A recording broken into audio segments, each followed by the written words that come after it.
Stop. You're not looking at a plate, you're looking at an oath. Here, the material recounts an act of heroism, endures invasions, and returns home with the same voice it had when it left the workshop. If you let yourself be guided by the light, you'll understand why this rare majolica is as valuable as a state document. I'll take you to Urbino, way back in 1539. The diameter is impressive, a full 45 centimeters, and the painter's skilled hand constructs a choral scene. Marcus Curtius leaping into the abyss to save Rome, the alarmed legions, the rearing horses, the city gate to the right arresting the gaze. On the back, a ruby-red scroll embroidery encloses the date, an indirect signature that places the majolica in its rightful place between Urbino for historiated painting and the orbit of Gubbio for Lustre. There is a detail, more unique than rare, a primacy in historiated majolica that reverses the perspective. A scroll in the foreground has the hero speak in the first person. Read with me, I fell here, fame with me, knowing certain death would come, to free my disconsolate Rome. It is rare in majolica that the protagonist's voice emerges from his mouth. Here, it is cultured theatre, written by a court scholar connected to the Duke. The scene is not only illustrated, it is acted. And the clay, the vivid coloured glazes, and the brilliant gleams of the lustreware become the stage. Alongside, images of Urbino and Gubbio, sister cities of the Duchy of Francesco Maria della Rovere, flow for this language. The painting is Urbino-esque in palette and direction. The cool blues and copper greens prepare the ground for the metallic skin. The lustre illuminates the story with golden and ruby flashes, vibrating with the changing angle of the light. It is the alchemy of the third firing that transforms the story into living metal. Here, the surface has remained surprisingly fresh, because the work has known more repose in the shadows of the coffers than the wear and tear of the rooms. The eye senses it immediately. The lustre is not tired, it responds like a taut and vibrant fabric. But now I turn over to Professor Ettore Sanipoli of Gubbio to comment on the technical aspects of the lustre. Good morning, Professor, and thank you for joining us. If I asked you how a red lustre changed the history of Italian majolica, what would you say? And what do you think of this great display plate? Let's start with a key distinction. There is the lustre field, which is designed from the start and reserved for areas left white in the second firing. And then there is the lustre applied to a previously painted and finished plate in a third firing.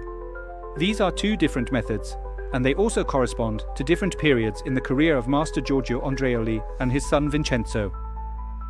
As an enthusiast, how can I understand whether I'm looking at a work created to be polished or one polished onto a work already painted without reservations? Remaining on the subject of lustre, the works executed in Gubbio initially envisioned open, unpainted areas, precisely because they would be covered with metallic lustre. At a certain point, however, the scenario changed. In 1538, the Andreoli family expanded and opened a branch in Urbino. We know this thanks to a deed published by Father Negroni, in which Vincenzo Andreoli purchased a workshop and tools from the widow of Nicola di Gabriele Spraghi, the famous Nicola di Urbino. From then on, and perhaps even a few years earlier, lustres were skillfully applied. This was between the late 1530s and early 1540s.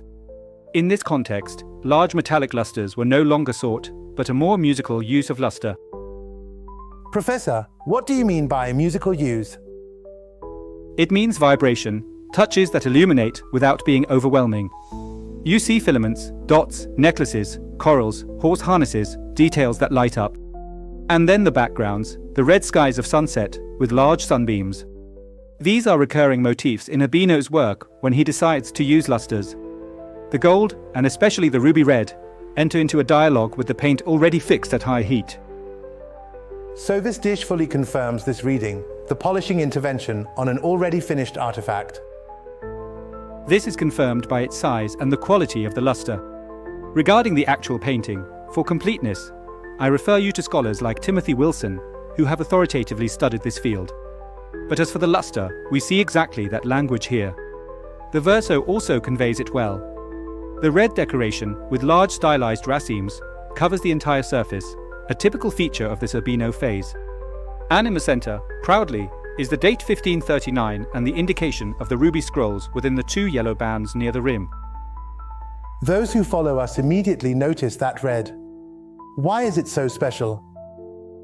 Because here, red isn't just any color.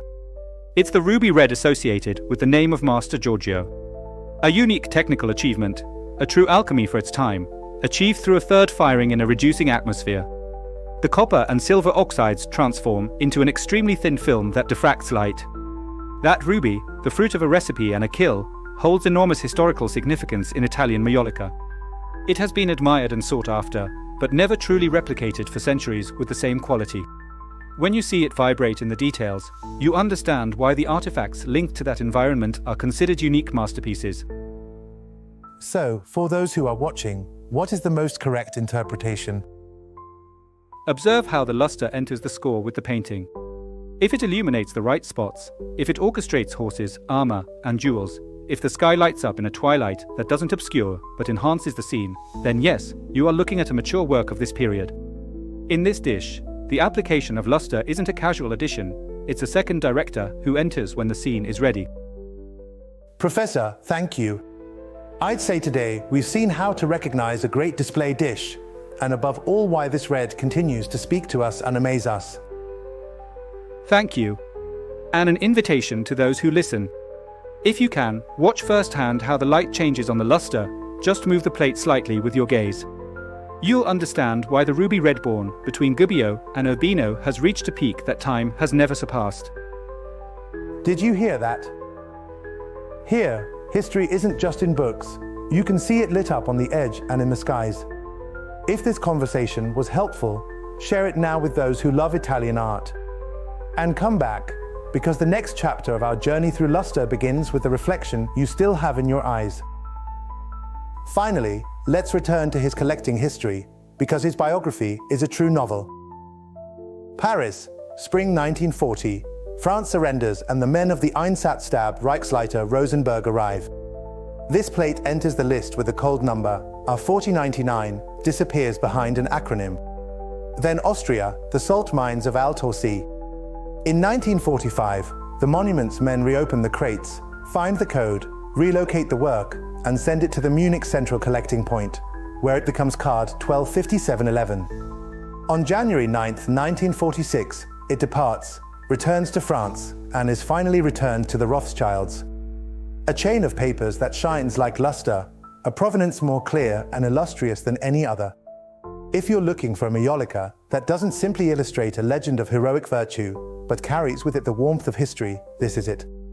Here, the story of Rome, the science of baking, and an exemplary biography go hand in hand. Watch it in motion, let the light tell you what the paper certifies.